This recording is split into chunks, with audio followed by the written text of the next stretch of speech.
everyone and welcome back to Science Class 7 channel. So we are doing question and answers of chapter number 11, Transportation in Animals and Plant. So we have completed till question number 5. Now we are doing question number 6. ठीक है, question number 6 में है what are stomata. Stomata होता क्या है इसके बारे में आपको पता ही होगा, ठीक है, बिकॉज इसको हम लोग चैप्टर नंबर 1 में पढ़ चुके हैं. इस चैप्टर में भी हम लोग पढ़ चुके हैं. तो हम लोग को स्टोमेटा का बताना है कि what are stomata and then we have to give 2 functions of stomata. तो फिर स्टोमेटा का जो फंक्शंस होता है उनमें से हम लोग को 2 फंक्शंस बताना है स्टोमेटा का. ठीक है, तो पहले जो हम लोग का क्वेश्चन है व्हाट आर स्टोमेटा, तो स्टोमेटा होता क्या है पहले वो हम लोग अभी देख लेते हैं. ठीक है, so stomata are the tiny pores और we can say the tiny pores present on the surface of leaf is called stomata. So जो टाइनी पोर्स होते हैं, ठीक है, अगर हम अब यहाँ पर एक लीफ ड्रॉ करें तो ये लीफ में टाइनी पोर्स होते हैं, बहुत ही छोटे छोटे छोटे छोटे छेद होते हैं और यही छेद किस में होते हैं, लीफ के सरफेस के ऊपर होते हैं और यही छेद को हम लोग बोलते हैं स्टोमेटा. ठीक है, यही छेद को हम लोग बोलते हैं स्टोमेटा. तो यहीं पर इसका डेफिनेशन दिया गया है कि जो टाइनी पोर्स जो कि सरफेस ऑफ द लीफ में प्रेजेंट है उसको बोला जाता है स्टोमेटा. ठीक है, so tiny pores present on the surface of leaf is called stomata. ठीक है, और भी थोड़ा सा हम लोग इसके बारे में लिख सकते हैं that it allows the passage of oxygen and carbon dioxide for photosynthesis and respiration. तो आपको पता है स्टोमेटा से ही ऑक्सीजन अंदर जाता है, कार्बन डाइऑक्साइड बाहर आता है रेस्पिरेशन प्रोसेस में. स्टोमेटा से ही ऑक्सीजन अंदर रेस्पिरेशन में, यस, और फिर फोटोसिंथेसिस में कार्बन डाइऑक्साइड अंदर जाता है और ऑक्सीजन बाहर निकलता है. तो ये सब किसके द्वारा पॉसिबल है, बाय दी स्टोमेटा ओनली. ठीक है, अगर स्टोमेटा लीफ में नहीं होंगे सो ये जो ऑक्सीजन और कार्बन डाइऑक्साइड का जो पैसेज है ये लोग अंदर नहीं जा पाएंगे कि बाहर भी निकल नहीं पाएंगे. ठीक है, सो ये क्या करता है स्टोमेटा इन लोगों को अलाउ करता है कि हाँ तुम लोग मेरे ऊपर से जाओ और ये लीफ के अंदर घुसो. ठीक है, so it allows the passage of oxygen. वो कभी जैसे कि रेस्पिरेशन में वो क्या करते हैं ऑक्सीजन को लेती है अंदर और फिर बाहर निकालते हैं कार्बन डाइऑक्साइड. रेस्पिरेशन में, फोटोसिंथेसिस में कार्बन डाइऑक्साइड को लेती है अंदर और बाहर निकालती है ऑक्सीजन. तो ये सब it allows the passage of oxygen and carbon dioxide. तो ऑक्सीजन और कार्बन डाइऑक्साइड का पैसेज जो हो रहा है वो अलाउ कर रहा है कौन, स्टोमेटा. बट किस लिए फोटोसिंथेसिस के लिए और रेस्पिरेशन के लिए ये स्टोमेटा जो है अलाउ करता है कि ऑक्सीजन और कार्बन डाइऑक्साइड कि तुम लोग मेरे से जा सकते हो, मेरे से पास होकर तुम लोग जा सकते हो. ठीक है, समझ में आया. So this is the definition of stomata, that what you mean by stomata. Tiny pores present on the surface of leaf is called stomata. It allows the passage of oxygen and carbon dioxide for photosynthesis and respiration. तो ये है stomata का definition. But अभी हम लोग को और एक क्वेश्चन दिया है गिव 2 फंक्शन ऑफ स्टोमेटा. हम लोग को फंक्शंस भी बताने हैं कि स्टोमेटा का क्या काम है. पहला जो कि फर्स्ट फंक्शन है गैसेस एक्सचेंज, है ना. ऑक्सीजन गैस अंदर लेता है, कार्बन डाइऑक्साइड गैस बाहर छोड़ता है, ऑक्सीजन गैस को बाहर छोड़ता है, कार्बन डाइऑक्साइड को अंदर लेता है. तो ये सब जो क्या है ऑक्सीजन, ये सब क्या है गैस ही है. तो यही गैसेस एक्सचेंज के लिए भी स्टोमेटा का काम आता है. ये फर्स्ट फंक्शन आ गया. सेकेंड फंक्शन क्या करता है stomata, convert sunlight into usable form of energy during photosynthesis. जब फोटोसिंथेसिस प्रोसेस प्लांट में होता है तो क्या होता है ये जो स्टोमेटा है उनके पास में जो सनलाइट जा रहा है वो सनलाइट को एक एनर्जी बहुत ही जो कि कामी का जो बोलते हैं जो कि प्लांट के लिए बहुत ही यूजेबल हो वैसे एनर्जी में वो उसको कन्वर्ट कर देता है इन सनलाइट को. ठीक है, सो ये है दूसरा फंक्शन कि स्टोमेटा जो है वो सनलाइट को एक एनर्जी जो कि प्लांट को चाहिए उसको कन्वर्ट कर देता है. कब, जब फोटोसिंथेसिस प्रोसेस टेक्स प्लेस करता है. ठीक है, समझ में आया. So this is all about question number 6. Question number 6 में 2 पार्ट्स थे. व्हाट आर स्टोमेटा समझ में आया. Then give 2 function of stomata. ये है 2 फंक्शन ऑफ स्टोमेटा. तो आप चाहे तो इस फोटो का स्क्रीनशॉट ले सकते हैं. Question number 6. ठीक है, taken. Okay, now we can move on to question number 7.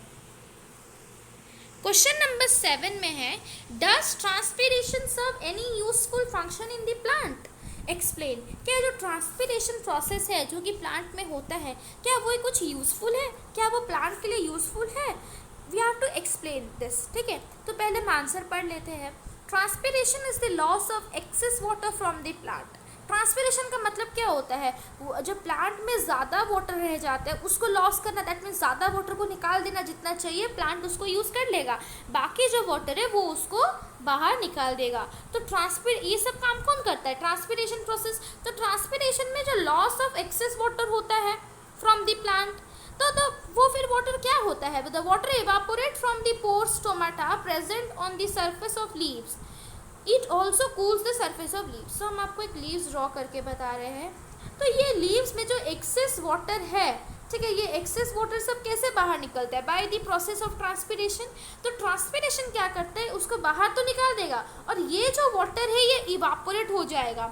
Evaporate हो जाएगा, जब इवापोरेट हो जाएगा वो पोर्स के द्वारा ही इवापोरेट होता है, the water evaporate through the pores. ये पोर्स के जो स्टोमाटा में स्टोमाटा जो है पोर्स वगैरह, उसी से ही ये वाटर जो है, जो एक्सेस वाटर है वो इवापोरेट कर जाएगा, इवापोरेट कर जाएगा, और एक्सेस वाटर प्लांट से निकल गया, ठीक है, इवापोरेट कर जाएगा लीव से। और ये जो ट्रांसपिरेशन प्रोसेस का फर्स्ट फंक्शन है कि ये ज़्यादा से ज़्यादा वाटर को वो रिमूव कर देगा प्लांट से। सेकेंड फंक्शन क्या है, सेकेंड यूजफुल फंक्शन क्या है, it also cool the surface of leave.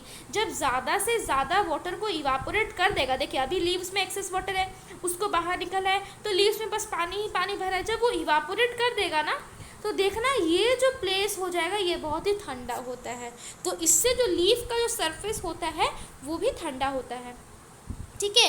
ये है 2 useful function of transpiration. See transpiration जैसे प्लांट में काम आता है, फॉर एग्जांपल हम लोग के ह्यूमन बींग्स में भी स्वेट जो होता है वो भी काम आता है। स्वेट क्यों होता है, जो एक्सेस वाटर, जो कि अनवांटेड वाटर, जो कि हम लोग को चाहिए नहीं है हम लोग के बॉडी के द्वारा, तो उसको बाहर निकलते हैं कौन, स्वेट के द्वारा से भी कुछ अमाउंट के बाहर निकलते हैं, कुछ अमाउंट ऑफ वाटर और सॉल्ट बाहर निकल जाते हैं। तो स्वेट से हम लोग का जो एक्सेस वाटर है वो भी लॉस हो जाता है, प्लस स्वेट जब होता है उसके बाद हम लोग को थोड़ा सा ठंडी भी लगती है, ठीक है।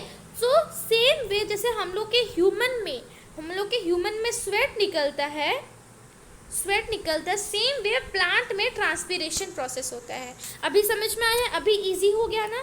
सी एग्जाम्पल देने से सब इजी हो जाता है, इसलिए हम आपको अपना जो ह्यूमन बॉडी है उसी में हम आपको एग्जाम्पल देते हैं। ट्रांसपिरेशन प्लांट में होता है, ठीक है, ट्रांसपिरेशन प्लांट में होता है जो कि एक्सेस वाटर को लॉस कर देता है और वो सरफेस ऑफ लीफ को ठंडा कर देता है। सेम वे ह्यूमन बींग्स में क्या होता है, स्वेट जो पसीना होता है वो क्या करता है, जो हम लोग के बॉडी में एक्सेस वाटर है उसमें कुछ अमाउंट के वाटर तो वो बाहर निकाल देता है और हम लोग के बॉडी को ठंडा भी रखता है, ठीक है। समझ में आया, अभी इजी हो गया क्वेश्चन नंबर 7 समझना। Okay, now coming to question number 8. I hope that question number 7 is clear to you. Yes, you can take the screenshot of this photo. ठीक है, taken. Okay. Now question number 8. What are the components of blood? Blood में होता क्या है, what are the components of blood, that means blood में क्या मिला हुआ है वो हम लोग को बताना है।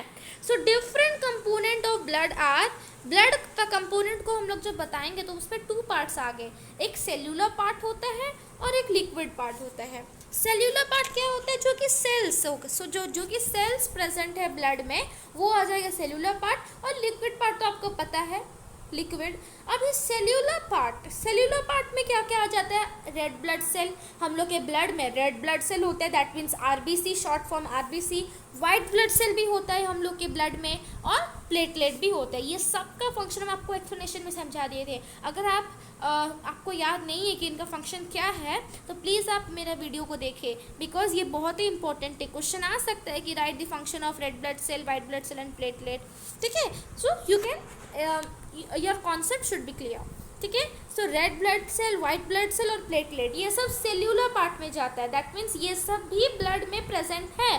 ब्लड हम लोग का जो है उसमें रेड ब्लड सेल प्रेजेंट है, वाइट ब्लड सेल प्रेजेंट है और प्लेटलेट प्रेजेंट है। और ये जो red blood cell, white blood cell और प्लेटलेट है ये सब सेल्स में प्रेजेंट है।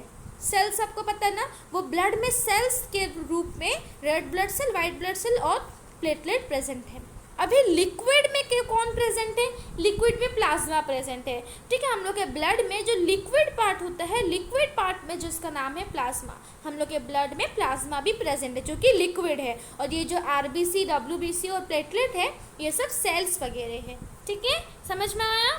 So this is question number 8. Question number 8 बहुत ही ईजी था, बस आपको क्वेश्चन नंबर 6 और 7 समझना था. So you can take the screenshot of question number 8 also. Taken. Okay, so here we have completed full explanation of question number 6, 7 and 8 of chapter 11, transportation in animals and plant. In the next video we will be doing the rest questions. Okay, thank you so much student for watching this video.